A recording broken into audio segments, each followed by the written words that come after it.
If you ever had to turn more than 90 degrees for a hold entry, you're doing the wrong entry. How do you know what holding entry to choose? Let's take a look at the iPad together. I am coming from the north to do this hold as published. Now I have the simulator paused, but there's two very easy ways to know what entry to choose for your hold. One is if you load up the procedure and you have a fancy GPS like a G1000, it literally draws it for you. But sometimes the GPS does dumb stuff, so double check its work and make sure it's doing the right thing. And the second option, which you can also use to make sure the GPS has loaded it properly, is to see what holding entry allows you to turn the least. If you look at the MFD, you'll see that the GPS has loaded a teardrop entry. Now using the iPad, I'm going to look at my approach chart and double check the GPS's work. I'm going to put my course in here currently, and I'm going to draw a line through it kind of like that. Now if I draw a teardrop entry like the GPS has, it's going to look something like that and then lead me to flying the rest of the procedure. If I load a parallel in here, it's going to look something like this. And if I attempt to draw a direct entry, you're going to see that it makes 0 sense. Now looking at the outbound legs of all three of these entries, you can clearly see that the direct entry in the blue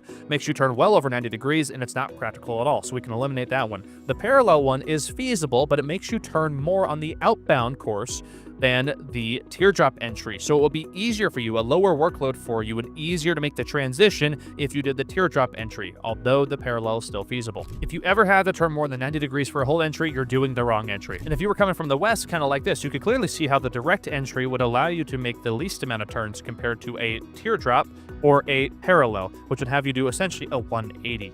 So it's all about doing the least amount of work. To learn more from me, you can check out Flight Sim University on Patreon, and you can also subscribe to my YouTube channel for free YouTube video lessons every single Sunday. Thanks, guys. Bye-bye.